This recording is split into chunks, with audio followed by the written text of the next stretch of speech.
Hi, this is Jerome Joseph and I'm here speaking in my 34th country, the beautiful Maldives. And I'm here speaking at the National HR Convention. Now I want to give you a quick lesson, and the lesson is your brand is not for everyone. Now let me explain to you what I mean. At a recent conference, I shared different examples of different brands.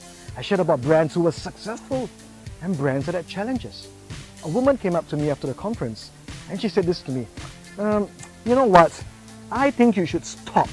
I think you should stop talking about all these negative brands and only talk about the successful brands. Why do you want to embarrass all those negative brands? I thanked her for her feedback. But this is what I thought.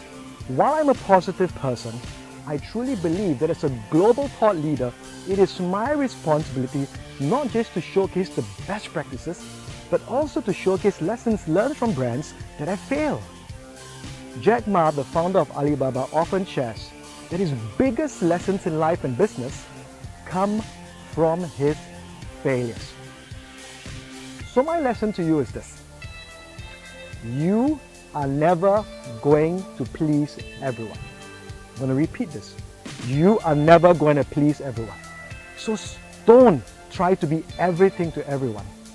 Learn to be the best brand possible to your specific set of audience. Don't be afraid to be yourself.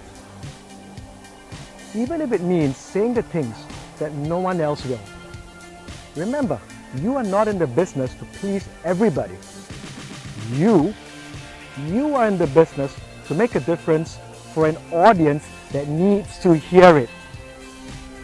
So at the end of the convention, I got my feedback from the organizers.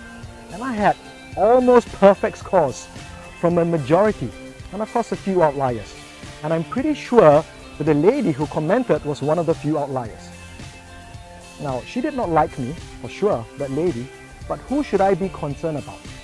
The 99% in the audience who gave me great feedback, or that 1% who did not. My message is not for everyone. The same goes to you.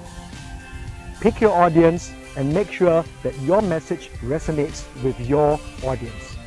My name is Jerome Joseph, live in beautiful Maldives, and I wish you success in building your world-class brand. Celebrate your brand.